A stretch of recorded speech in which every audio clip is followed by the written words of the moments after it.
Hi friends, ನಮಸ್ಕಾರ. ಮತ್ತೊಮ್ಮೆ ತಮಗೆಲ್ಲ ಪೂಯಾಸ್ ಕಿಚನ್ಗೆ ಸ್ವಾಗತ. ಇವತ್ತು ನಾವು ತುಂಬಾನೇ ರುಚಿಕರವಾದಂಥ ಬೋಂಡಾ ಸೂಪ್ ಮಾಡೋದು ಹೇಗೆ ಅಂತ ನೋಡೋಣ. ಈ ಬೋಂಡಾ ಸೂಪ್ ಮಾಡೋದು ತುಂಬಾನೇ ಸುಲಭ, ಹಾಗೆ ಈವ್ನಿಂಗ್ ಸ್ನ್ಯಾಕ್ಸ್ಗೆ, ಟೀ ಟೈಮ್ಗಂತೂ ತುಂಬಾನೇ ಚೆನ್ನಾಗಿರುತ್ತೆ. ಹಾಗಿದ್ರೆ ಈ ಬೋಂಡಾ ಸೂಪ್ನ ಮಾಡೋದು ಹೇಗೆ ಅಂತ ನೋಡೋಣ ಬನ್ನಿ. ಇದಕ್ಕೆ 1 ಕಪ್ಪಷ್ಟು ಉದ್ದಿನಬೇಳೆ ತೊಗೊಂಡಿದ್ದೀನಿ. ಈ ಉದ್ದಿನಬೇಳೆನ ಚೆನ್ನಾಗಿ 2 ಸರಿ ತೊಳೆದು ನೆನೆಸ್ಕೊತಾ ಇದ್ದೀನಿ. ಇದು 2 ಸರಿ ತೊಳೆಯೋದ್ರಿಂದ ಇದರಲ್ಲಿರೋಂಥ ಧೂಳು ಎಲ್ಲ ಹೋಗುತ್ತೆ, ಹಾಗೆ ರುಬ್ಬಿದಾಗ ಇದು ಬೆಳ್ಳಗೆ ಚೆನ್ನಾಗಿ ಆಗುತ್ತೆ. ಅದಕ್ಕೋಸ್ಕರ ಚೆನ್ನಾಗಿ 2 ಸರಿ ತೊಳ್ಕೊಂಡು ಇದು ಮುಳುಗೋಷ್ಟು ನೀರು ಹಾಕ್ಕೊಂಡು 1 ಗಂಟೆಗಳ ಕಾಲ ನೆನೆಸಿಟ್ಕೊಂಡಿದ್ದೀನಿ. ಇದು 1 ಗಂಟೆಗಳ ಕಾಲ ನೆನೆಯಲಿ. ಅಷ್ಟೊತ್ತಿಗೆ ನಾವು ಸೂಪ್ಗೆ ಸಿದ್ಧ ಮಾಡ್ಕೊಂಬಿಡೋಣ. ಇಲ್ಲಿ ಸೂಪ್ಗೆ ನಾನು 1 ಕಪ್ಪಷ್ಟು ಹೆಸರುಬೇಳೆ ತೊಗೊಂಡಿದ್ದೀನಿ. ಈ ಹೆಸರುಬೇಳೆನ ಕೂಡ ಅಷ್ಟೇ 2 ಸರಿ ಚೆನ್ನಾಗಿ ತೊಳೆದು ತೊಗೊಂಡಿದ್ದೀನಿ.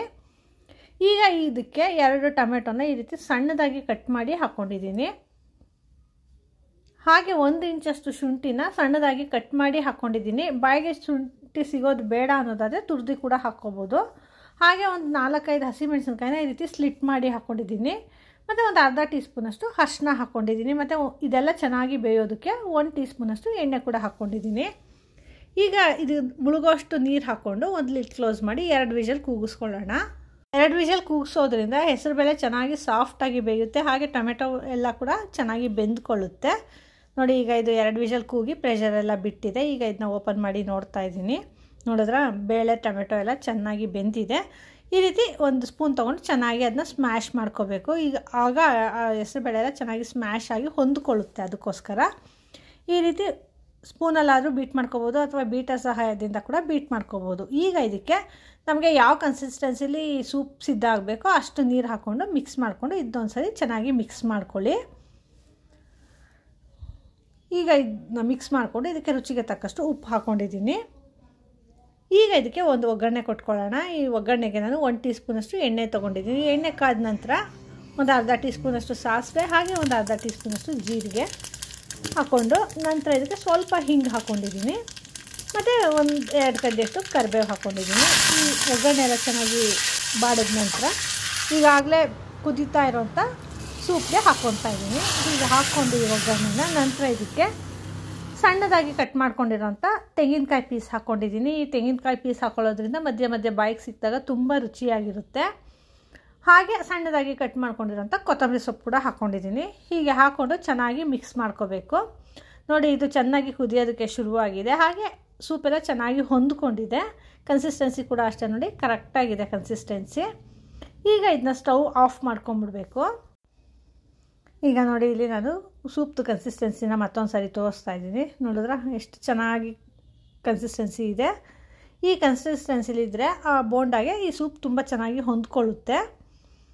ಈಗ ಇದು ಸ್ಟವ್ ಆಫ್ ಮಾಡ್ಕೊಂಡ ನಂತರ ಇದಕ್ಕೆ ನಾನು 1 ಹೋಳಷ್ಟು ನಿಂಬೆಹಣ್ಣು ಇಟ್ಕೊತಾ ಇದ್ದೀನಿ. ಈ ಸಾಂಬಾರು ಕುದಿಯೋವಾಗ ನಿಂಬೆಹಣ್ಣು ಹಾಕ್ಕೋಬಾರ್ದು. ಈ ರೀತಿ ಸ್ಟವ್ ಆಫ್ ಮಾಡಿ ನಂತರ ಈ ರೀತಿ ನಿಂಬೆಹಣ್ಣು ಹಾಕ್ಕೊಂಡು ಚೆನ್ನಾಗಿ ಮಿಕ್ಸ್ ಮಾಡ್ಕೊತಾ ಇದ್ದೀನಿ. ಈಗ ಈ ಸೂಪ್ ಸಿದ್ಧ ಆಗಿದೆ. ಹಾಗೆ 1 ಗಂಟೆಗಳ ಕಾಲ ಆಗಿದೆ. ಉದ್ದಿನಬೇಳೆ ಕೂಡ ಅಷ್ಟೇ ಚೆನ್ನಾಗಿ ನೆಂದಿದೆ. ನಾನಿಲ್ಲಿ ಉದ್ದಿನ ಕಾಳು ಹಾಕ್ಕೊಂಡಿದ್ದೀನಿ. ನಿಮ್ಮ ಬೇಕಾದರೆ ಉದ್ದಿನಬೇಳೆ ಆದರೂ ಹಾಕ್ಕೋಬೋದು, ಅಥವಾ ಉದ್ದಿನ ಕಾಳು ಹಾಕ್ಕೋಬೋದು. ಹಾಗೆ ಇಲ್ಲಿ 2 ಸರಿ ತೊಳೆದಿರೋದ್ರಿಂದ ನೋಡಿ ಇಲ್ಲಿ ಎಷ್ಟು ಚೆನ್ನಾಗಿ ಬೆಳ್ಳಗಾಗಿದೆ. ಇದನ್ನ ನಾನು ಒಂದು ಗ್ರೈಂಡರ್ಗೆ ಹಾಕ್ಕೊಂಡು ರುಬ್ಕೊಂಡಿದ್ದೀನಿ. ಬೇಕಂದರೆ ಗ್ರೈಂಡರ್ಗೆ ಕೂಡ ಹಾಕ್ಕೋಬೋದು, ಅಥವಾ ಮಿಕ್ಸಿಗೆ ಕೂಡ ಹಾಕ್ಕೊಂಡು ರುಬ್ಕೋಬೋದು. ಈ ರೀತಿ ಎಷ್ಟು ಸಾಧ್ಯನೋ ಅಷ್ಟು ಗಟ್ಟಿಯಾಗಿ ರುಬ್ಕೋಬೇಕು. ನೋಡಿ, ಇದು ಎಷ್ಟು ಡ್ರಿಪ್ಪಿಂಗ್ ಕನ್ಸಿಸ್ಟೆನ್ಸಿ ಬಂದಿದೆ. ಹಾಗೆ ಉದುಗು ಕೂಡ ನೋಡಿ, ಎಷ್ಟೇ ಉದ್ದಿನಬೇಳೆನ ಉದುಗು ಎಷ್ಟು ಚೆನ್ನಾಗಿ ಬಂದಿದೆ. ಈಗ ಇದನ್ನು ಚೆನ್ನಾಗಿ ಬೀಟ್ ಮಾಡ್ಕೋಬೇಕು. ಈ ರೀತಿ ಬೀಟ್ ಮಾಡಿಕೊಂಡ್ರೆ ಆ ಬೋಂಡ ತುಂಬ ಚೆನ್ನಾಗಿ ಬರುತ್ತೆ. ಅದಕ್ಕೆ ಈ ರೀತಿ ಚೆನ್ನಾಗಿ ಕೈಯಲ್ಲಾದರೂ ಬೀಟ್ ಮಾಡ್ಕೋಬೋದು, ಅಥವಾ ಬೀಟರ್ ಸಹಾಯದಿಂದ ಕೂಡ ಬೀಟ್ ಮಾಡ್ಕೋಬೋದು. ನೋಡಿದ್ರೆ ಚೆನ್ನಾಗಿ ಹೊಂದ್ಕೊಂಡಿದೆ. ಈಗ ಇದಕ್ಕೆ ರುಚಿಗೆ ತಕ್ಕಷ್ಟು ಉಪ್ಪು ಹಾಕ್ಕೊಳ್ತಾ ಇದ್ದೀನಿ. ಹಾಗೆ ಇದಕ್ಕೆ ಕೂಡ 1 ಇಂಚಷ್ಟು ಶುಂಠಿನ ಸಣ್ಣದಾಗಿ ಕಟ್ ಮಾಡಿ ಹಾಕ್ಕೊಂಡಿದ್ದೀನಿ. ಹಾಗೆ ಒಂದು 4-5 ಹಸಿಮೆಣಸಿನ್ಕಾಯಿನ ಕೂಡ ಸಣ್ಣದಾಗಿ ಕಟ್ ಮಾಡಿ ಹಾಕ್ಕೊಂಡಿದ್ದೀನಿ. ಇಲ್ಲಿ ಈಗಾಗಲೇ ಸೂಪ್ಗೂ ಕೂಡ ಖಾರ ಹಾಕ್ಕೊಂಡಿರೋದ್ರಿಂದ ಖಾರನ ನಿಮ್ಮ ಅಳತೆಗೆ ನೋಡಿ ಹಾಕ್ಕೋಬೋದು. ಹಾಗೆ 1 ಟೇಬಲ್ ಸ್ಪೂನ್ ಆಗೋಷ್ಟು ಹಸಿ ಕಾಯಿ ತುರಿನ ಕೂಡ ಸಣ್ಣದಾಗಿ ಕಟ್ ಮಾಡಿ ಹಾಕ್ಕೊಂಡಿದ್ದೀನಿ.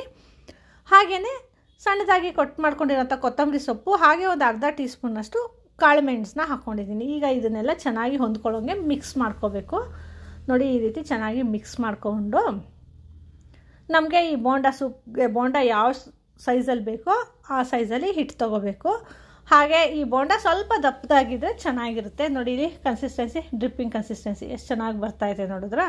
ಒಂದು ವೇಳೆ ನೀವೇನಾದ್ರು ರುಬ್ಕೊಳ್ಳೋವಾಗ ಸ್ವಲ್ಪ ನೀರು ಜಾಸ್ತಿಯಾಗಿ ತೆಳುವಾದರೆ ಸ್ವಲ್ಪ ಅಕ್ಕಿ ಹಿಟ್ಟು ಕೂಡ ಸೇರಿಸ್ಕೋಬೋದು, ತೊಂದರೆ ಇಲ್ಲ.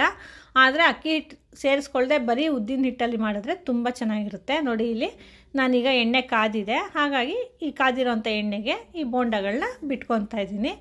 ಈ ರೀತಿ ನೊರೆ ಎಲ್ಲ ಕಡಿಮೆ ಆಗಿ ಸ್ವಲ್ಪ ಕೆಂಪಗಾದ ನಂತರ ತಿರುವು ಹಾಕ್ಕೋಬೇಕು. ಅದು ಹಾಕಿದ ತಕ್ಷಣ ತಿರುವು ಹಾಕಬಾರ್ದು. ನೋಡಿ ಇಲ್ಲಿ ಆಗಲೇ ಸ್ವಲ್ಪ ಕೆಂಪಗಾಗಿದೆ, ಹಾಗಾಗಿ ನಾನು ಎಲ್ಲ ಬೋಂಡಗಳನ್ನು ಈ ರೀತಿ ತಿರುವು ಹಾಕಿ ಎರಡೂ ಕಡೆ ಚೆನ್ನಾಗಿ ಹೊಂಬಣ್ಣ ಬರೋ ರೀತಿ ಬೇಯಿಸ್ಕೊತಾ ಇದ್ದೀನಿ. ಮೇಲೆ ಕ್ರಿಸ್ಪಿಯಾಗಿ ಒಳಗಡೆ ಸಾಫ್ಟಾಗಿ ತುಂಬಾ ಚೆನ್ನಾಗಿರುತ್ತೆ ಈ ಬೋಂಡ. ಈ ಬೋಂಡನ ಹಾಗೆ ಕೂಡ ತಿನ್ನೋಕ್ಕೆ ಚೆನ್ನಾಗಿರುತ್ತೆ, ಹಾಗೆ ಈ ಸೂಪಲ್ಲಿ ತಿಂದ್ರಂತೂ ತುಂಬಾ ಸೂಪರಾಗಿರುತ್ತೆ. ನೋಡಿದ್ರಾ ಈ ಬೋಂಡ ಎಲ್ಲ ಬೆಂದಿದೆ. ಇವಾಗ ನಾನು ಒಂದು ಟಿಶ್ಯೂ ಮೇಲೆ ತೆಗೆದಿಟ್ಕೊತಾ ಇದ್ದೀನಿ. ನೋಡಿದ್ರೆ ಎಷ್ಟು ರುಚಿಕರವಾಗಿ ಹಾಗೆ ಎಷ್ಟು ಕೆಂಪಿಗೆ ಎಷ್ಟು ಚೆನ್ನಾಗಿದೆ ಆ ಬೋಂಡ. ಈಗ ಈ ಮಾಡ್ಕೊಂಡಿರೋಂಥ ಬೋಂಡನ ನಾನು ಒಂದು ಬೌಲ್ಗೆ ಸರ್ವ್ ಮಾಡ್ತಾಯಿದ್ದೀನಿ. ಈ ರೀತಿ ಬೋಂಡ ಹಾಕಿ ನಂತರ ಈ ಬಿಸಿ ಸೂಪ್ನ ಈ ರೀತಿ ಆ ಬೋಂಡ ಮೇಲೆ ಹಾಕ್ಕೊಂಡ್ರೆ ತುಂಬಾ ರುಚಿಯಾಗಿರುತ್ತೆ. ಅಕಸ್ಮಾತ್ ಏನಾದ್ರು ಸೂಪ್ ಸ್ವಲ್ಪ ತಣ್ಣಗಾಗಿದ್ದರೆ ಅದನ್ನ ಒಂದು ಸರ್ತಿ ಬಿಸಿ ಮಾಡ್ಕೊಂಡು ಹಾಕ್ಕೋಬೋದು. ಹಾಗೆ ನಮಗೆ ಕನ್ಸಿಸ್ಟೆನ್ಸಿ ಕೂಡ ಅಷ್ಟೇ, ಯಾವುದೇ ಹಂತದಲ್ಲಿ ಕೂಡ ನೀರು ಹಾಕ್ಕೊಂಡು ಅಡ್ಜಸ್ಟ್ ಮಾಡ್ಕೋಬೋದು. ನೋಡಿದ್ರೆ ಎಷ್ಟು ಚೆನ್ನಾಗಿ ಕಲರ್ಫುಲ್ಲಾಗಿ ಕಾಣ್ತಾ ಇದೆ. ಈ ರೀತಿ ಸರ್ವ್ ಮಾಡೋವಾಗ ಹಸಿ ಈರುಳ್ಳಿ ಹಾಗೆ ಕೊತ್ತಂಬರಿ ಸೊಪ್ಪಿಂದ ಗಾರ್ನಿಷ್ ಮಾಡಿ ಸರ್ವ್ ಮಾಡಿದ್ರಂತೂ ತುಂಬಾ ಚೆನ್ನಾಗಿರುತ್ತೆ. ಹಾಗೆ ನಾನು ಒಂದು ಬೈಟ್ನ ಮುರಿದು ಕೂಡ ತೋರಿಸ್ತಾ ಇದ್ದೀನಿ. ನೋಡಿ ಎಷ್ಟು ಚೆನ್ನಾಗಿದೆ ನೋಡಿದ್ರೆ ಈ ಬೋಂಡ ಸೂಪು. ಈ ರೆಸಿಪಿ ನಿಮಗೆ ಇಷ್ಟ ಆಯಿತಾ? ಹಾಗಿದ್ರೆ ಖಂಡಿತ ನೀವು ಟ್ರೈ ಮಾಡಿ ಹೇಗೆ ಬಂತು ಅಂತ ನಮಗೆ ಫೀಡ್ಬ್ಯಾಕ್ ಕೊಡಿ. ಹಾಗೆ ಇನ್ನೂ ಹೆಚ್ಚು ವೀಡಿಯೋಸ್ಗಳಿಗಾಗಿ ನಮ್ಮ ಪೂಯಾಸ್ ಕಿಚನ್ನ ಲೈಕ್ ಮಾಡಿ, ಶೇರ್ ಮಾಡಿ, ಹಾಗೆ ಸಬ್ಸ್ಕ್ರೈಬ್ ಮಾಡಿ. ಧನ್ಯವಾದಗಳು.